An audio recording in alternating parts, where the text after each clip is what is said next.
Good morning and welcome to the Meher Baba program. We're live from the studios in Eagle Rock of Century Cable, and today's program is a children's forum. People who have been youngsters who are born into the families of Meher Baba lovers. And so we have as our guests Mia Compagna, also Joshua Lee, and his sister Janani Lee. Before we begin our program, we'd like to show some film footage of Meher Baba. It's from the Opar Vardigar film produced by Peter Townsend of The Who. So he'll be singing Opar Vardigar, and it's a 3-minute clip. So why don't we begin with that?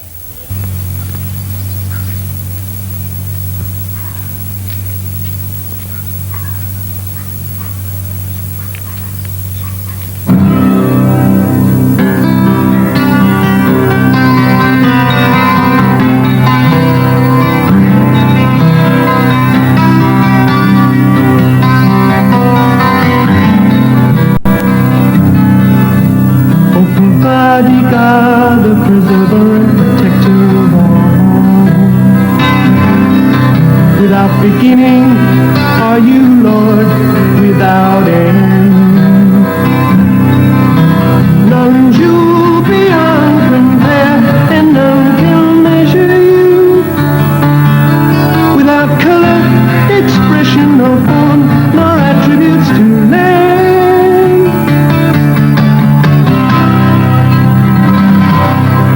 You are unlimited, and none can plumb your pain.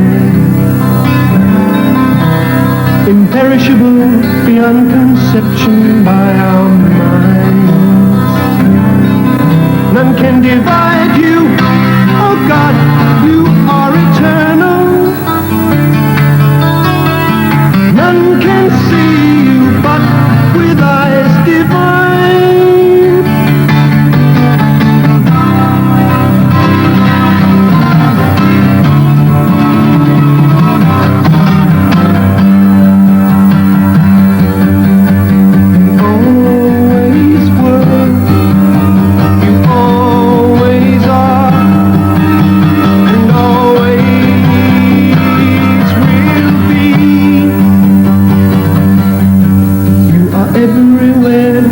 Everything and beyond, in the firmament above and in the deep, on all the 7 plains and far beyond, in all that's hidden to our eyes, in all we see.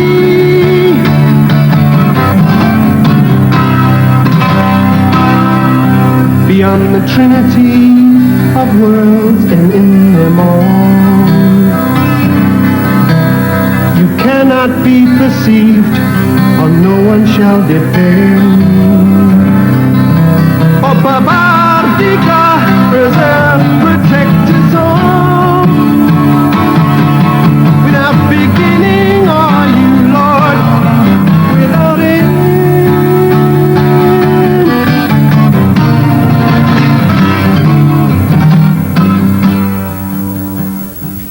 And there was a little footage of Avatar Meher Baba. And to ask the question, who is Meher Baba, is a good one. And I'd like to ask Mia. Mia, who is Meher Baba? Well, to me, Meher Baba he's like kind of like our watcher. He said he'd come not to teach, but to awaken. And I think I believe that. And I think he's just our watcher, and he's there to help us through things and to, help us make our own decisions. And Joshua? To me, Meher Baba is kind of a guardian to us all. In some ways, even if a person doesn't believe in Avatar Meher Baba, he kind of watches over everyone, and he has a strong part in everyone's life. And Janani? To me, it's almost like Mia. He watches us all and takes care of us. He's kind of like a father to everyone on earth. I see. Well, I'll just say that Meher Baba was born 1894 on February 25th, and he was born in Pune, India. And he lived until January 31st, 1969, when he dropped his physical body. And in 1954, he declared, "I am the same one that comes again and again. I am the avatar of this age." So Meher Baba is recognized by many Baba followers around the world as the avatar or Messiah God-man of this age. So that's the personage we're referring to, who we call Avatar Meher Baba. So we now would like to open this forum up with this question to tell us a little bit about yourselves. Janani, currently you are in school. What grade, and what are your favorite subjects? Well, I just graduated from 5th grade, and my favorite subject, well, it's not really a subject in my school, but I enjoy acting. And my favorite subject is probably art or science. So I enjoy doing creative things also. I see. And Joshua? I'm 13. I'm in the 8th grade, and I enjoy the acting program at my school. I do a lot of acting in school. We have a program at my middle school, the junior high that I go to, so I enjoy doing that. I see. And Mia? Well, Mia Compagna. I'm in 8th grade, and I think my favorite subject would have to be acting, although, like nice, it's not really a subject. But, you know, I'm good in acting, and I like math a lot. I see. There was a survey done recently. It was sort of maybe done with a sense of humor involved in this, and it was God's Total Quality Management Questionnaire. And I'd like to ask you the first question on this questionnaire, and it is, how did you find out about God? And basically it lists the multiple choice answers here: the newspaper, television, word of mouth, tabloid, the Bible, the Torah, the other books, divine inspiration, a near-death experience, a burning shrubbery, or others. So how or when did you feel you found out about the existence of God? Mia, you want to? Well, I was actually born into the family. I was born into the family that, you know, believed in Baba ever since I was really young, and so that's what I was brought up to believe. And my parents heard about it from, I think, one of their friends who was like interested in it, because my mom was actually on a search to, you know, look for a true religion that she could really believe in. So you've known about Baba since childbirth? Mm-hmm. For 13 years? Mm-hmm. I see. And Josh? I was born into a Baba family, and I was brought up like that, but I've learned to really believe in Avatar Meher Baba through, in my own way, myself. So I was born into a family, but I've realized more about Avatar Meher Baba since I've been part of the Avatar Meher Baba Center. I see.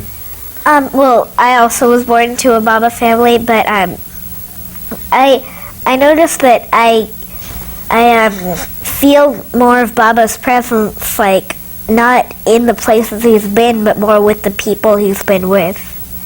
So that, I really get a strong feeling from people. I see. So how has Meher Baba, knowing about him, benefited your life? I mean, I think you were mentioning earlier to me privately, Joshua, that you meditate. You meditate, what, to relax? Or? Yeah, that's right. I meditate sometimes to relax. And when I took a trip to India, I did a lot of meditation there, and I find it very relaxing, and it's a good way to just let your mind relax and be just blank. I see. And Mia, do you have a particular thing, you know, in your relationship with Baba that you follow?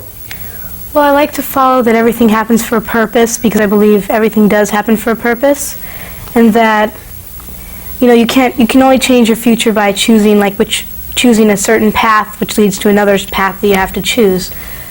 And, well, I see. And Janani, do you have a comment on that? Well, I also kind of meditate also.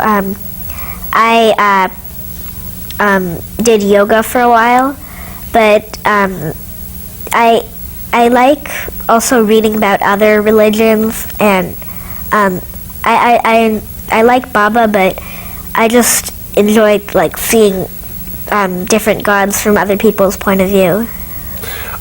Since you follow Meher Baba's teachings, do you talk about this to your friends, and what do your friends think about this? Some of my friends, my closer friends, I tell them a little bit about it because I have a lot of pictures in my house of Avatar Meher Baba and the Mandali members, and some of my friends, I tell them exactly what it is. Others, I say it's kind of like a Buddhist religion, sort of based in India. And I kind of, through the years, I kind of believe in all religions, and I see them all as one religion. All the gods, like Muhammad and Jesus and Buddha, all as one. Excellent. So I'm very open about Baba to my friends. I like to tell them about it. Yes. Well, I think I used to tell my friends that he was like they would see pictures of him and they'd be like, why do you have all these pictures in your house, of this one guy? And I'd be like, well, he's kind of like my grandfather. And he's like, your grandfather? Oh, my mom would tell me to tell him, when I was little that he was my grandfather or my great-great-grandfather, because the kids wouldn't understand. And now, I tell them, oh, it's the guy I believe in. I believe in all religions because, like Josh said, I believe in all religions because I don't know why exactly, but I tell them, oh, it's Baba. It is. It's based in India, and I tell them about the Mandali members and stuff. Well, I don't usually tell my friends that much about Baba. I have my best friend. I've never told, and I just feel kind of strange because I figure if they know about him, then they might think I'm weird or something. I see. Also, folks, we welcome your telephone calls. We are live from Eagle Rock, and the phone number, I believe, is superimposed on the screen right now. So you're welcome to call in, and if you have any questions for us about Meher Baba or about our individual experiences, please do so. Call in. Now, you mentioned being in India, Joshua. Do you have a particular time and year that was, and what was your impression of being in India? Yes, in the summer of 1995, we went there for a month, the month of July, and I was, I believe, 9 then, and I was really, I loved it so much. It was really relaxing there the whole time I was there. I felt it was kind of like a place where I could just not think about anything at all. I could just, they had some centers around the Pilgrim Center in India where they had games, like they had soccer and volleyball and ping pong and all that. So I would go, and I also made a lot of friends in India at the Pilgrim Center. So I thought that was an experience that I'll never forget. That was really a great experience. So were these people that were in India from other parts of the world, or or from other European and American? Yeah, I knew there were some kids from Florida and someone from Guatemala, from a lot of places. Okay. And Janani, you were also in India? Yeah, I went at the same time as Josh because we're brother and sister, and there wasn't a lot of girls there, girls like my age. So I mostly played with Josh and all the boys there, and it was really nice. I remember Silence Day, when you're supposed to be quiet for the entire day, and all the adults there were quiet, and so all the kids couldn't stand it, so we started playing around and yelling and stuff. Oh, good. Well, I see we have a phone call. Oh, we thought we did. No. I guess the call is not engaged now. So how about you, Mia? Have you been to India? I've been to India when I was 7, and I enjoyed it very much. I stayed at the Pilgrim Center, where most people stay when they go there, and I enjoyed it very much because I would wake up really early in the morning to go to the Samadhi, the tomb, where Baba is, and I would clean the tomb and stuff, and that's something I'd like to do there. So you speak about Baba's Samadhi or tomb. So that is in India, and that is part of the pilgrimage. You go to Baba's tomb to take his blessing or darshan, and they have arti in the morning and evening. So did you attend any of those functions? Yes, in the morning, there's a morning arti and an evening arti. The arti begins at 7 and it goes until about 8, and there's a way in the morning you can go at 6 a.m. and help clean. Every morning they clean out the tomb, they dust it, and they put in fresh flowers around Baba's, around his grave, his tomb, and... I see we got a call. Okay. Okay, caller, we have a call. I would like to ask the children what they think about Jesus Christ. Oh, yes, the caller would like to know what you feel about Jesus, Mia. Well, I personally believe in Jesus too, because I believe that Baba reincarnates and Jesus reincarnates, and they're all really the same person, just in different segments of time, coming back to teach a different kind of people or different types of people or anything. But I do believe in Jesus, and I think he is a God too. He's, one of them. My father was brought up Christian, and so he was very strong, and he believed in Jesus, and he's told me some stuff about it, and I really enjoy. I read the Bible every chance that I get. I really enjoy reading it, all the stories in it, and in the teachings that Jesus had, and all that stuff. I really enjoy that, and I've always been open to Christian and Catholic. I've always, even though some religions they're kind of focused on just one religion, I'm always open to those, and I really enjoy learning about them and reading about them. I think that all gods are the same also, and I think Jesus is great, and like all of them are like the same person, but it's almost like every like a couple hundred years, it's almost like a new coat of paint on God, and each reincarnation of God is a different coat of paint almost. Wonderful. Caller, do you have another question? I'd like to know what their friends think about Meher Baba. Well, my friends think, probably some weird, cult thing, and some of my friends think that. They're weird. But anyway, some of my friends think that, and some of my friends are just like, oh, well, I'm glad you're happy, and like you seem really happy, like you found like your real belief, I know that a friend of Mia and I's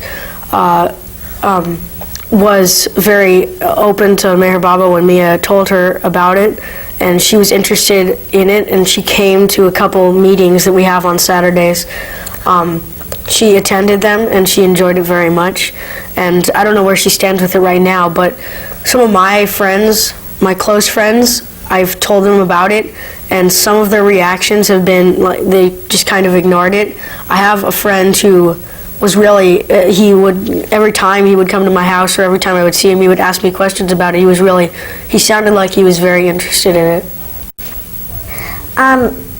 Well, as I said before, not a lot of my friends know, well, none of my friends know about it, my really close friends, but the only friends that really they know about it is ones that my mom and their moms are friends, so they know about it, and usually they're ones that aren't really Christian, they're mostly like Buddhist or something like that. I see. Oh, caller, by the way, sorry for my rudeness. We didn't get your name. My name is Nancy. Oh, thank you, Nancy. Do you have any other questions? No, that's all. Thank you. Well, thank you very much for calling. And so Meher Baba then, as far as your understanding, is that he's for all, he doesn't say you have to change your religion. And I see we have another call. Go ahead, caller. Yes, I'd like to ask each one of these guests if there's ever been a time, a particular situation, like a difficult situation, maybe a panicky situation where they felt that Meher Baba or God really helped them out, that he was really there to help them. Oh, okay, caller, your name? Robert? Okay, Robert. So who wants to, Mia, you want? I will. Well, one time when my parents were getting a divorce, I was really sad. I was kind of young. I was like, I think I was about like 8 or 9. And my parents were breaking up. They were getting divorced, and there was fighting. And I knew that like I couldn't just ignore it, because it was something that is really part of your life. And so I would just pray to Bob, and I'd say, please make everything okay. Please help me through this. And and give me strength to like go forward, you know, because I was really little and I was really scared, and I felt really comforting. I felt real comforted after, you know, I fell asleep and I had a dream that he was there and he was comforting me and I was crying and stuff, but it made me feel so much better because from that point on, what I did was, you know, I just thought, well, you know, what's going to happen is going to happen, and after it's happened, there's nothing you can do about it, and everything will be better once it's over. So I just waited for it to end, and it did. Every day, every small thing, whether it's a good thing or a bad thing, every large thing, if you just take Baba's name, I find that whatever happens, if it turns out a bad result or a good result, I feel that it's happened for a purpose. But there have been some rather big experiences, scary, very panicky situations where I had to really think and ask Baba to guide me through it. I don't really ask him I don't ask Baba to make this turn out good, but to ask him to use his will, and whatever should happen will happen. I know when my best friend's father died, it was a really hard time for her, and us being so close, it really hurt me also. So I noticed I would just like take Baba's name and like realize that he died because it was Baba's grace that he died. So sometimes it makes me feel a little weird about it, but I think that it happened for a reason, and now my friend's doing a lot better. Oh, great. Well, caller, thank you. Do you have another question? Well, they may have already answered this. I just wanted to ask you, I mean, do they have conviction? I mean, do they really believe that Meher Baba is God, that he's equal to Jesus Christ? I'd be curious to know that. Well, I really do believe in him. I believe in him very strongly, I do. And I believe that he is equal to Jesus Christ because they are all the same person. Buddha, Ram, Krishna, Christ, Muhammad, Baba. I believe that they are all the same. They are just different reincarnations of the one true God. And I believe that in this lifetime that I follow him because, well, I think I just feel that it's right and that it's the real thing. So, yeah. I don't see him as really higher or superior to Jesus Christ or any other religions, but I see him not as equal to Jesus Christ, but as one with Jesus Christ or any of the other religious beliefs, and I really see them all as one. They pretty much said most of it. Oh, great. And do you have another question, caller? No, I think that's it. Well, thank you, Robert. Thank you. Appreciate it. Bye-bye. Bye-bye. So you have that humorous story you once recalled to me about going to this snack shop called the SD station. Could someone tell me about what happened? You were in India, and you wanted to buy some chocolate, and you went over to this place that was about a quarter of a mile away. What happened when you went? It's sort of you found something in the chocolate? Yeah, there was some chocolate that I bought, and it was kind of molded inside, and there were some bugs in it. So some of the stuff, people think that India is like a really dirty, awful place, but it really was not a sanitary place because this was like a little open air stand or shop that was in the middle, like on the side of a road. But the Pilgrim Center in India is very sanitary. They have the meals are prepared all indoor, and they're what, vegetarian food? Yeah, water is purified. Food is. So it's a very, very comfortable stay in the Pilgrim Center. Also, people think that India is really dirty, and it's not as clean as here. But once you get to know like the people there, and you really feel it's clean in a different way than with like dirt and stuff. Anyway, we're almost wrapping the show up. We got a couple minutes left. I would like to know if you guys would all like to send out a message to the youth watching and adults about something you'd like to convey to them about living or life or God. Want to start with you, Mia? Closing remarks. Okay. Well, as advice, I'd like to say, just let the path. Just if you make the right decision, always know that the decision will always come back, and you'll always remember the decision you make. So make a wise decision when you're choosing about something, because it'll lead you to a different path every time. There are several paths that you can take to God through different religions, through different ways of life. You can use your good judgments, but no matter what, the results will always turn out the way the results are planned to turn out. Thank you. We have another call. So can we get that caller in? Go ahead, caller. Hello. Hello, you're on. Who the hell is Boo Boo? What? Who the hell? Okay. Anyway, do you have your closing comment, Janani? Well, I think that no matter what God you believe in, that's God to you, and so it doesn't really matter what God you believe in, but if it has a special place in you, then that's really great. Wonderful. And Josh, I sort of cut you off there on the caller. Did you have a continuing statement? Yes. You don't need to, give up your religion to be with Avatar Meher Baba. You can believe in whatever religion you want to believe in, whether it says that that's the one superior religion or if it's open to other religions. But really, I think Avatar Meher Baba is a very strong religion, and that it has a lot of meaning in it. And we welcome all to come to the meetings that we have on Saturdays. You can tell them a little bit about that. Well, thank you very much, Joshua, and Janani and Mia. This was a wonderful forum, and I thank you for attending and being here. And thank you for being with us here on the Meher Baba program. So until next time, let's all say, Jai Baba. See you soon.